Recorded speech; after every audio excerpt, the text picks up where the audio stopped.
तो दोस्तों हम डिस्कस कर रहे थे जर्नैल सिंह भिंडरावाला की पूरी स्टोरी को, पूरी कहानी को, पूरे जीवन को, और उसमें ये दूसरी कड़ी है। कल का वीडियो अगर आपने नहीं देखा तो इस वीडियो को देखने से पहले उस वीडियो को जरूर देख लीजिएगा। लिंक डिस्क्रिप्शन के अंदर है और पिन कमेंट के अंदर आप देख सकते हैं। इस कहानी में हम आप तक डिस्कस कर चुके हैं कि किस प्रकार से 20 सितंबर 1981 को जर्नैल सिंह भिंडरावाला को सरेंडर करवाया गया था और गिरफ्तार किया गया था। क्यों? क्योंकि पंजाब केसरी के जो संपादक थे उनकी खुलेआम हत्या कर दी गई थी। और आज के वीडियो के अंदर हम इस पार्ट से, इस पॉइंट से 1984 तक पंजाब के अंदर क्या गदर मचाया गया है वो देखेंगे। देखते रहिए आज की ताज़ा खबर।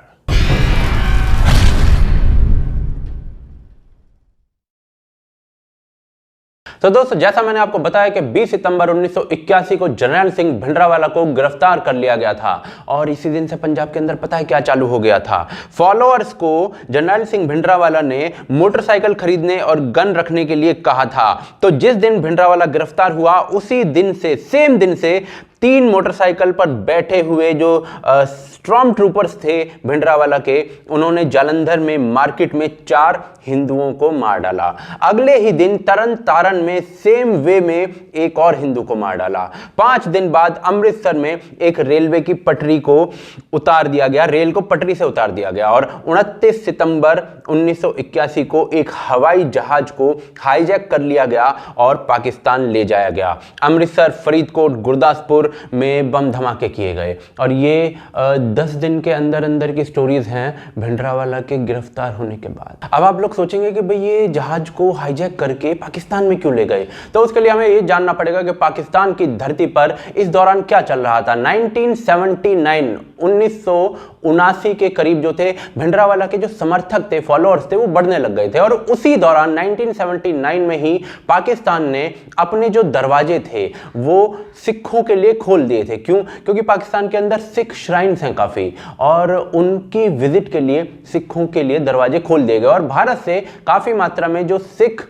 श्रद्धालु थे वो पाकिस्तान जाने लगे थे दर्शनों के लिए। लेकिन हिंदू जो थे ना, उनके भी श्राइन्स थे पाकिस्तान में, तो उनके लिए नहीं खोले गए क्योंकि जिया उल हक को समझाया गया था आनंदपुर साहिब रेजोल्यूशन का मतलब, जिसमें Sikh state as a nation का वर्णन था। अब जब एक आम सिख श्रद्धालु जाता था पाकिस्तान के अंदर दर्शनों के लिए तीर्थ स्थान पर, तो उसके साथ एक खालिस्तानी जो आतंकी थे ना, वो भी उसमें घुस लेते थे और वहां पर ट्रेनिंग होती थी। उन्हें पता क्या पढ़ाया जाता था कि भाई जो सिख कौम है उसको हिंदुस्तान ने पागल बनाया है। सिख और इस्लाम एक दूसरे के बहुत क्लोज हैं, एक दूसरे से बहुत मिलते जुलते हैं। बाद में जो आतंकवादी पकड़े गए थे उन्होंने सामने कॉन्फेस भी किया था कि उनकी जो ट्रेनिंग है वो पाकिस्तान में की गई थी और उनको हिंदुओं को टारगेट बनाने के लिए कहा जाता था। और ये जो पकड़े गए थे आतंकवादी, इनमें कई जो थे वो भिंडरावाला के फॉलोअर्स भी थे, उसके साथी ही थे, और उन्होंने भी यही कन्फेस किया था। पाकिस्तान का एम था कि जो पंजाब है वो डिस्टेबलाइज हो,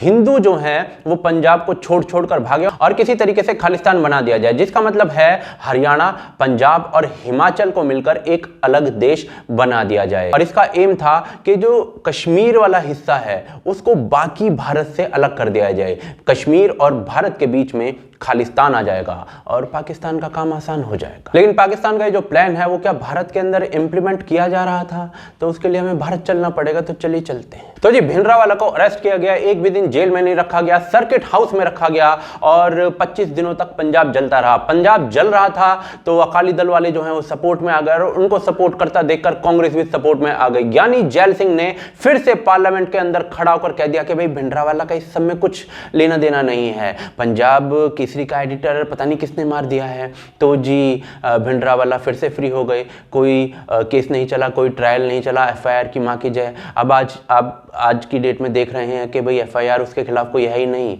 तो कैसे होगी जब पार्लियामेंट से ही छूटता था बंदा। बाहर आते ही भिंडरावाला ने स्टेटमेंट दी कि भाई पंजाब केसरी के एडिटर को जिसने भी मारा है ना, बहुत बढ़िया काम किया है, उसे सोने से तोल देना चाहिए। इसका सोर्स है श्वेत पत्र पंजाब एजिटेशन। वाह क्या संत था। लेकिन इस सबका मैसेज क्या गया? मैसेज ये गया कि भिंडरावाला जो है वो सरकार को झुका सकता है। उसके पास एक रेटोरिकल फॉलोइंग थी और जिस डीआईजी ने उसे गिरफ्तार करने का प्रयास किया था ना, उसी डीआईजी के दफ्तर में बम फोड़ा गया। कोई मरा नहीं, लेकिन मैसेज साफ गया था कि डीआईजी जैसे सीनियर ऑफिसर भी अब नहीं बचने वाले। अब पंजाब के अंदर वायलेंस रोज का काम हो चुका था। भिंडरावाला और उसके फॉलोअर्स जो हैं वो ट्रक भर भर के पंजाब के अंदर घूमने लगे, सरमन्स देने लगे। पहले नंगी तलवारें लेकर घूमते थे और उसके बाद AK-47 ऑटोमेटिक हथियार 12 बोर गन्स के साथ खुले तौर पर घूमने लगे। अब जरा आप सोचकर देखिएगा कि ये हथियार आते कहां से थे, नहीं पता, आगे बताता हूं। पाकिस्तान इस पूरे मूवमेंट को 1982 से रेगुलर सपोर्ट देना शुरू कर चुका था और पाकिस्तान का एम था कि जो हिंदू समुदाय है वो पंजाब को खाली करके निकल ले और इसके लिए भाई दंगे होने जरूरी हैं। तो अचानक से पंजाब के अंदर जो हिंदू मंदिर थे उनके अंदर गाय की कटी हुई पूंछ, गाय का कटा हुआ सर, और जो सिख गुरुद्वारे थे उनके अंदर सिगरेट के पैकेट अचानक से मिलने लग जाते हैं। और पंजाब के अंदर तो भाई हिंदू घरों में सिख बहुएं थी और सिख घरों में हिंदू बहुएं थी, तो दूध को कोई काट पाया है क्या? तो इतना सब करने के बावजूद भी एक भी दंगा नहीं हुआ हिंदुओं और सिखों के बीच में। और यहां से सरकार थोड़ी सीरियस होती है, लेकिन ये वो समय था जब आतंकी गतिविधियां जो थी वो पंजाब के अंदर बहुत बढ़ चुकी थी और सिर्फ शक के बेसिस पर जो थे सिख लड़कों को, सिख नौजवानों को पुलिस गिरफ्तार करने लगी थी। 1982 के अंदर ही 34 सिख युवक जो थे वो पुलिस की कस्टडी में मारे जाते हैं। अब उनमें से कुछ हो सकता है गुनहगार हो, कुछ बेगुनाह हो, इसका हमें पता नहीं है, लेकिन 34 सिख युवक मारे जाते हैं और इस पर काफी बड़ा हंगामा होता है। सरकार उस समय जो थी कांग्रेस की थी, जो कि 70 के 60 के दशक से ही पॉलिटिक्स कर रही थी इस पूरे मुद्दे के ऊपर, जैसे अकाली वाले कर रहे थे और भिंडरावाला कर रहा था। लेकिन इसके बाद सरकार ने गिरफ्तार किया अमरीक सिंह को, भिंडरावाला का क्लोजेस्ट एसोसिएट और उसके स्ट्रॉम ट्रूपर्स जो थे उसकी सक्सेस का रीजन, जो पंजाब में एक हत्यारी मशीन बन चुका था और भिंडरावाला समझ चुका था कि अगला नंबर उसी का है। तो वो गुरुद्वारा गुरु नानक निवास हरमंदिर साहिब स्वर्ण मंदिर में जा घुसा अपने पुराने अड्डे को छोड़कर, और फिर जो हुआ वो हर उस सिख और हिंदू के लिए शर्मनाक है जो गुरुओं में थोड़ी बहुत भी आस्था रखता है। स्वर्ण मंदिर में ऑलरेडी बब्बर खालसा के आतंकवादी जो थे वो कुछ पोर्शन पर कब्जा करके बैठा हुआ था। बब्बर खालसा बनाया था फौजा सिंह की वाइफ ने, जो कि निरंकारियों के साथ 1978 में जो क्लैशेस हुए थे उसमें मारा गया था, जहां से भिंडरावाला भाग खड़ा हुआ था। और उसके बाद स्वर्ण मंदिर के अंदर जो कुछ भी हुआ है वो बताने में भी बहुत शर्मनाक है। अकालियों के साथ भिंडरावाला ने धर्म युद्ध मोर्चा बना लिया और डिमांड करने लगा अमरीक सिंह को छोड़ने की, अपने फॉलोअर से जेल भरने को कहने लगा। लेकिन कौन सुनता भाई किसी की, किसी ने जेल नहीं भरे। अकाली दल का हरचंद लोंगेवाल भिंडरावाला को अपना डंडा कहता था, लेकिन भिंडरावाला का एजेंडा अलग ही था। हर सिख लड़का कम से कम 200 ग्रेनेड्स रखे खुद के पास और हर गांव में 3 लड़कों की टीम बने जिनके पास रिवॉल्वर हो और एक मोटरसाइकिल हो, ये कहता था भिंडरावाला। ये उसके बयान है। सोर्स है श्वेत पत्र, white paper, Punjab agitation, link description के अंदर। वायलेंस रोज का काम हो गया। चीफ मिनिस्टर को मारने की कोशिश की गई, 2 एयरप्लेन्स को हाईजैक किया गया और निरंकारियों को मारना तो रोज का ही काम हो चुका था। और इसी बीच भिंडरावाला ने खुद को संत जी कहना शुरू कर दिया उसके फॉलोअर्स के साथ। लेकिन मास्टर स्ट्रोक अभी आना बाकी था। भिंडरावाला ने अचानक से ही अपने हाथ में एक तीर रखना शुरू कर दिया और उसके फॉलोअर्स ने अफवाहें उड़ानी शुरू कर दी कि भाई उसके सर के ऊपर जो है ना एक बाज जो है वो उड़ता रहता है, बहुत बार देखा गया है। और इससे पंजाब के गांव-गांव में मैसेज जाने लगा कि भिंडरावाला जो है वो दशमेश गुरु का अवतार है, 11वां गुरु है। ऐसी ऐसी बातें होने लगी। आपने दशमेश गुरु गुरु गोविंद सिंह जी की फोटोज देखी होंगी, उनके हाथ में बाज देखा होगा, उनके हाथ में तीर देखा होगा, तो ये रिजेंबलेंस वहां से किया गया था। अब आज की डेट में एक गुरमीत राम रहीम था, उसने कलगी लगा ली थी अपनी पगड़ी पर, तो सिखों ने गुस्से में उसकी जान लेने तक की कोशिश कर डाली थी। लेकिन उस समय इस सारी चीजों को हाथों हाथ बाय किया गया। क्यों? क्योंकि भाई साहब खुद थोड़ी कहते थे, अपने फॉलोअर से कहलवाते थे। और अब मृत्यु का व्यापार जो था ऐसी जगह से चला जो सिखों और हिंदुओं के लिए पवित्र थी। 1983 में as Atwal IG of police स्वर्ण मंदिर में पूजा करने आते हैं, प्रसाद लेते हैं और जाने लगते हैं। मेन एंट्रेंस पर सरेआम भिंडरावाला फॉलोअर्स उन्हें गोली मार देते हैं गुरुद्वारे के अंदर ही। और उनकी दहशत इतनी थी कि जो आईजी के बॉडीगार्ड थे वो भी वहां से भाग जाते हैं। बाहर आउटपोस्ट पर मौजूद पुलिस वाले भी 2 घंटे तक लाश मंदिर के गेट पर पड़ी रहती है, उठाने के लिए नहीं आते हैं। भिंडरावाला के फॉलोअर्स लाश के चारों तरफ भंगड़ा करते हैं। और ये वो पॉइंट था जिसके बाद से हर कुछ दिनों में स्वर्ण मंदिर के बाहर जो स्थित नालियां थी उनमें से लाशें मिलने की रिपोर्ट सामने आने लगती है। ये वो स्वर्ण मंदिर था जिसमें 1762 में अहमद शाह अब्दाली ने अटैक करके इसे गिरा दिया था। और उसके बाद पूरी पंथ ने, हिंदुओं ने, सिखों ने, सब ने मिलकर 2 साल के अंदर पूरी पंथ ने इसको खड़ा किया था। और उस पॉइंट से भिंडरावाला के समय तक इस मंदिर के अंदर एक खून की बूंद नहीं गिरी थी। 1846 में 1846 में कुछ निहंग सिखों ने इस मंदिर के एक एरिया पर कब्जा कर लिया था। तो वहां के महाराजा जो दिलीप सिंह जी थे उन्होंने कुछ सैनिक भेजे थे कि भाई इनको निकाल कर आओ। तो उन निहंग सिखों ने खुद को सरेंडर कर दिया था, ये कहते हुए कि भाई ये मंदिर इतना पवित्र है कि यहाँ पर हम बैटल ग्राउंड नहीं बनने देंगे। लेकिन भिंडरावाला के समय पर आईजी ऑफ पुलिस को ऐसे मार दिया गया, 2 घंटे तक लाश पड़ी रही। 1982-83 में जगह जगह पर हिंदुओं को बसों से निकालकर निर्दोष हिंदुओं को मारा जाने लगा था। उनके फेस्टिवल्स में बम ब्लास्ट होने लगे थे और प्रेसिडेंट रूल जो था वो पंजाब के अंदर लगा दिया गया था। लेकिन स्वर्ण मंदिर के अंदर कुछ और ही चल रहा था जो कि मामले को बहुत बढ़ा सकता था। बब्बर खालसा ने उन कमरों पर कब्जा कर लिया अचानक से ही जिन कमरों में भिंडरावाला और उनके फॉलोअर्स रह रहे थे स्वर्ण मंदिर के अंदर। ये क्लैश जो था वो इनएविटेबल था, लेकिन भिंडरावाला की जो आदत थी वो निकलने की थी। तो 1978 में भी वो निरंकारियों के साथ जो क्लैश हुए थे वहां से भाग निकला था। तो यहां पर भी जो क्लैशेस थे वो वहां से निकल गया और एक ऐसी जगह पर पहुंच गया जहां पर बब्बर खालसा भी उसका कुछ नहीं बिगाड़ सकता था। अकाल तख्त, सिखों का सबसे बड़ा तख्त, वो वहां पर जाकर बैठ गए। हरमंदिर साहिब के जो जत्थेदार थे उन्होंने इसका विरोध किया और कहा कि ये वो जगह है जहां पर सिखों के कोई भी गुरु तक नहीं गए हैं। ऊपर से जो ग्राउंड फ्लोर है वहां पर गुरु ग्रंथ साहिब हैं और फर्स्ट फ्लोर पर भिंडरावाला खुद है, यानी कि गुरु ग्रंथ साहिब के ऊपर। लेकिन किसी ने इस बात की महत्ता को समझा नहीं, भिंडरावाला नहीं माना। अब इस जगह पर अकाल तख्त पर दरबार लगने लगे। भिंडरावाला फैसला सुनाने लगा, जो टैक्सेशन था उसको देने से मना कर दिया गया लोगों को, पंजाब से दूसरे स्टेट्स में अनाज भेजने से मना कर दिया गया और हर वो चीज़ जो थी वो की जाने लगी जो पाकिस्तान चाहता था और जो कश्मीर में की जाने की तैयारी की जा रही थी। अकाल तख्त के पूर्व जत्थेदार प्रताप सिंह जी 80 वर्ष से ज़्यादा की उम्र में उन्होंने भिंडरावाला का विरोध किया कि आप ये अकाल तख्त में आकर कैसे बैठ गए हैं और दूसरी तरफ ये असला, गोला, बारूद जो है वो अकाल तख्त में क्यों छुपा रहे हैं। अगले ही दिन मार दिए गए। शायद इस 80 वर्ष के बुजुर्ग को संत बनाना चाहिए था अकाल तख्त की सेवा के लिए, लेकिन बनाया किसे गया। सरकार ने एक्शन पता है कब लिया? तो जी ऑपरेशन ब्लू स्टार से कई महीने पहले ट्रक्स भर भर कर हथियार आने लगे थे स्वर्ण मंदिर में। कहा जाता था कि लंगर है, लंगर का सामान है, लेकिन अंदर हथियार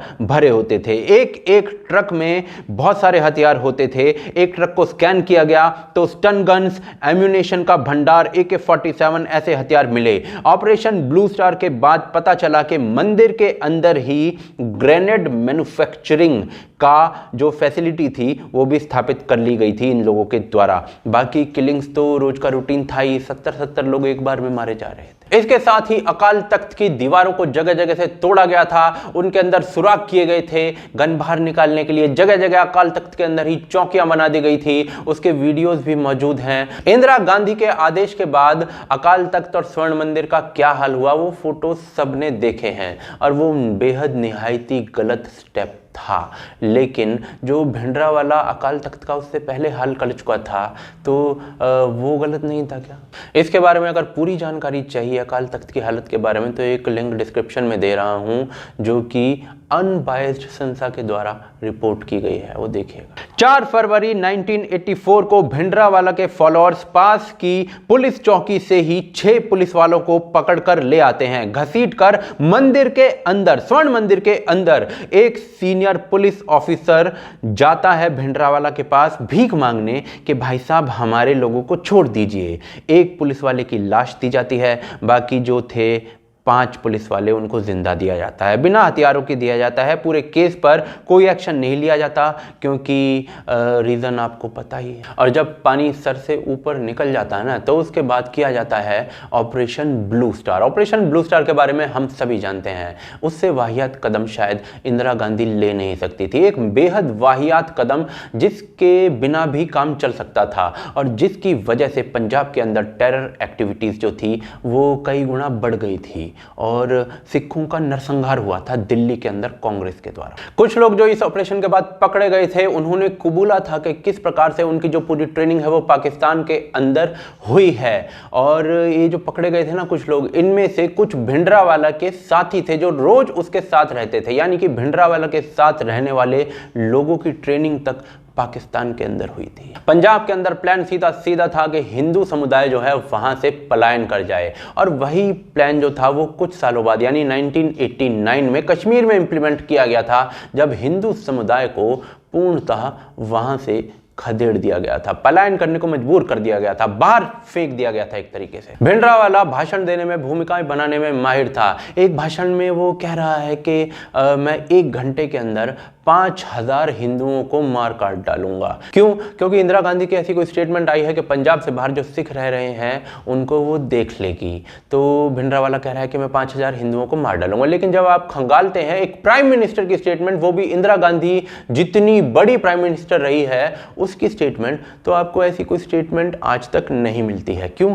क्योंकि ऐसी कोई स्टेटमेंट दी ही नहीं गई थी, वो तो लोगों को भड़काने के लिए बोला जा रहा था। बीच गुरुद्वारे में खड़े होकर लोगों को ऐसे झूठे भाषणों से भड़काना एक आदत बन चुकी थी। और चलिए घड़ी को मान भी लेते हैं कि इंदिरा गांधी ने इतनी घटिया स्टेटमेंट दी थी जिसका कोई रिकॉर्ड आज तक मिलता नहीं है, लेकिन कौन संत ऐसा होता है जो निर्दोष 5000 हिंदुओं को काटने की बातें करता है? इसके लिए जिम्मेदार कौन है?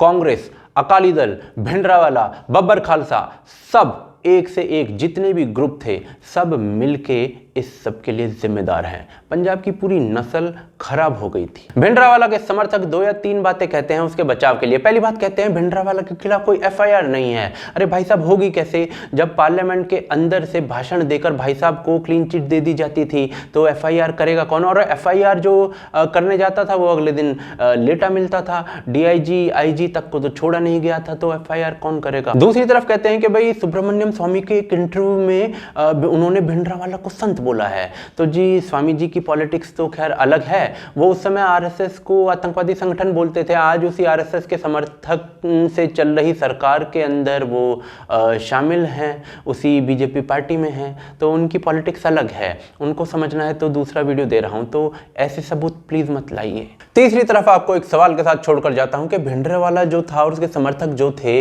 उनके पास ये ऑटोमेटिक वेपन्स और ये AK-47 आ कहां से रही थी? और AK-47 भाई पड़ोस में लाला जी की दुकान से तो मिलती नहीं है। एक देश दूसरे देश को ये बेचता है, यानी कि इंडिया के पास आएगी तो इंडियन आर्मी के पास आएगी। अब इंडियन आर्मी तो भिंडरावाला को दे नहीं थी, तो कहां से आ रही थी? पाकिस्तान से आ रही थी क्या? बाकी इस वीडियो के नीचे गाली देने से पहले ये देख लीजिएगा कि मैंने इस वीडियो में कांग्रेस को भी घेरा है, अकालियों को भी घेरा है। 2 पार्ट का ये वीडियो है, दोनों ज़रूर देखिएगा। और उसके बाद भिंडरावाला को घेरा है और बब्बर खालसा को भी घेरा है, तो पूरी तरीके से अनबायस्ड ये वीडियो था। तो आप इस वीडियो के बारे में क्या कहना चाहते हैं आप हमें कमेंट करके बता सकते हैं। साथ ही साथ यदि हमारा काम पसंद है तो आप हमें सपोर्ट कर सकते हैं patreon.com पर और ज्वाइन बटन के थ्रू। दोनों के लिंक जो है डिस्क्रिप्शन और पिन कमेंट में दिए हुए हैं। आप देख रहे थे आज की ताज़ा खबर। जय हिंद, जय भारत।